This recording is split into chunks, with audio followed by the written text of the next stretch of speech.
So, hi, I'm Mathéo Ould-bouamama. Hi, I'm Loonis. We are two students in the last year of the license of STAPS on adapted physical activity and health. And today we have one goal: help you to understand the Parkinson disease. So we are going to talk about a really important question: why adapted physical activity and health has totally its place on the treatment and the management of the Parkinson disease. It's really important to say here we don't talk about real solutions or specific activity.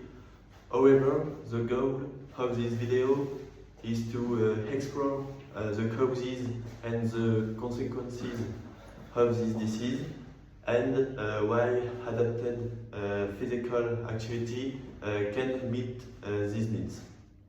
To structure these presentations, we will follow 3 steps.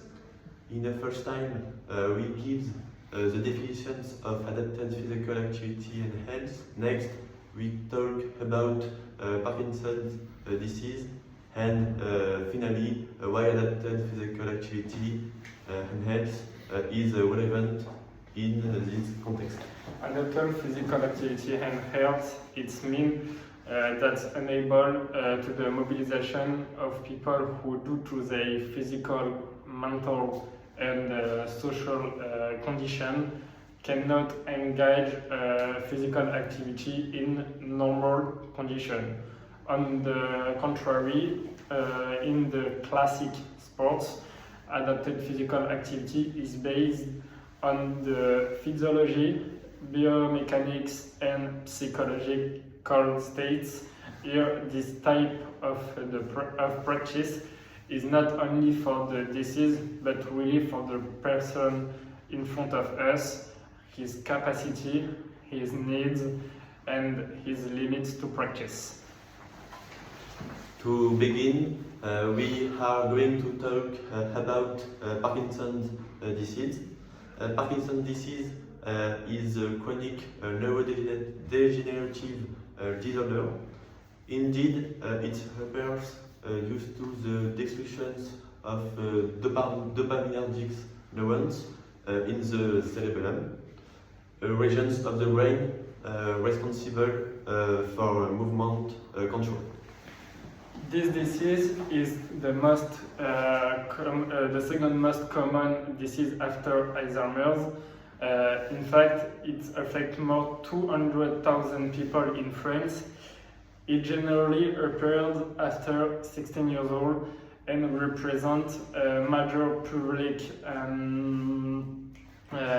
health challenge to enjoy this population. The consequences of this neurodegeneration of dopamine's neuron is a decrease in the quality and the quantity of dopamine in the brain, and without this dopamine, the movements become very difficult in the time and became very slowly in the time. The exact causes of the disease aren't known. However, it is believed to be linked to genetics and the environment.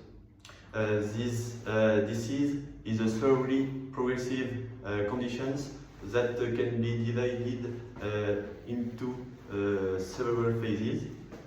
The first begins when half of the dopamine neurons are destroyed, yet symptoms may be appear 5 to 10 years after these destructions.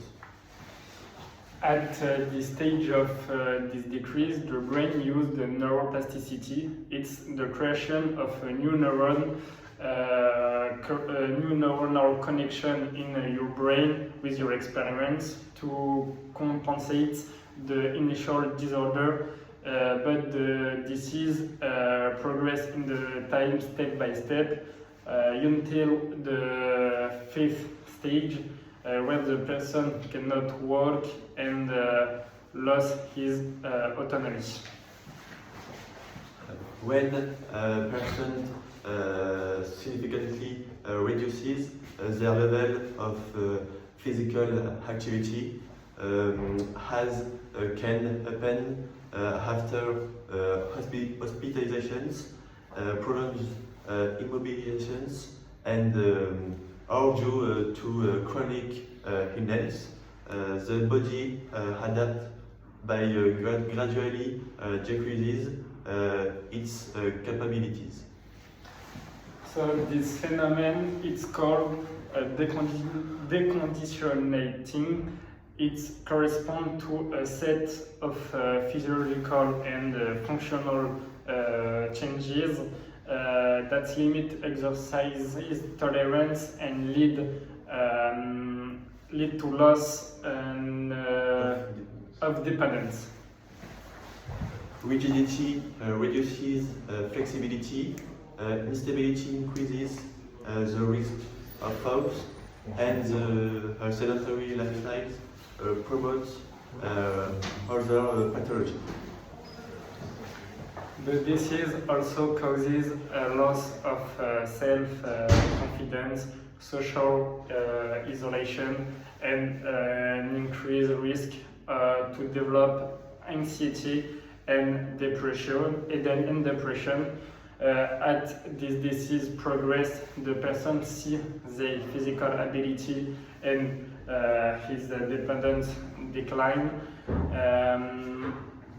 which leads to a significant loss of their self-confidence and self-control. Adapted physical activity specifically addresses these needs, maintaining mobility, preserving independence, restoring self-confidence, and supporting social participations. This is why group exercise are very beneficial for developing cognitive abilities, but also for cardiovascular development. The goal is to achieve a constant improvement in the patient's progress. It does not act on the disease, but to living with the disease, and this is what makes it so legitimate to practice.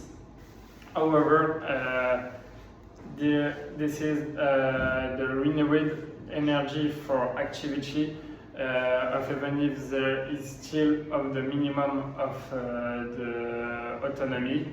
So the question is why people with disease need to practice adapted physical activity and health. It's very easy, because Parkinson's disease is gradually destroy the movement, the independence, or the confidence in the time, and the physical activity and health does not provide the treatment, but it restores the ability to take action and to live normally. It complements to medical treatment by taking into account the person as a whole. In summary, while medicine treats illness, adapted physical activity and health addresses the persons in all their complexity.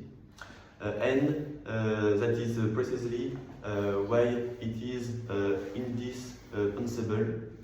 In fact, adapted physical activity and health doesn't treat the disease itself, it plays a central role in living with Parkinson's disease.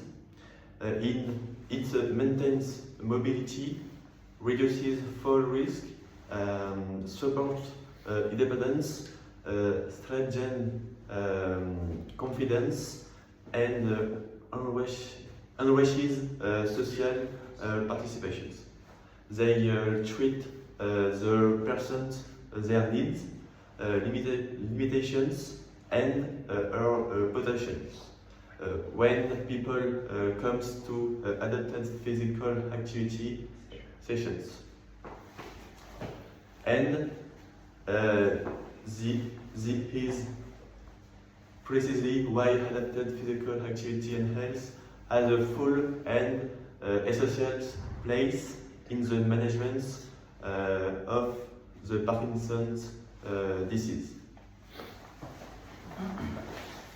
In the second time, not today, because we don't have the time to talk about this, we can talk about the organization and the type of sport, like walk or gentle activity as yoga or qigong. The sport can practice during the session of adapted physical activity and health, and it's really important to make programmation of much session to treat the Parkinson's disease.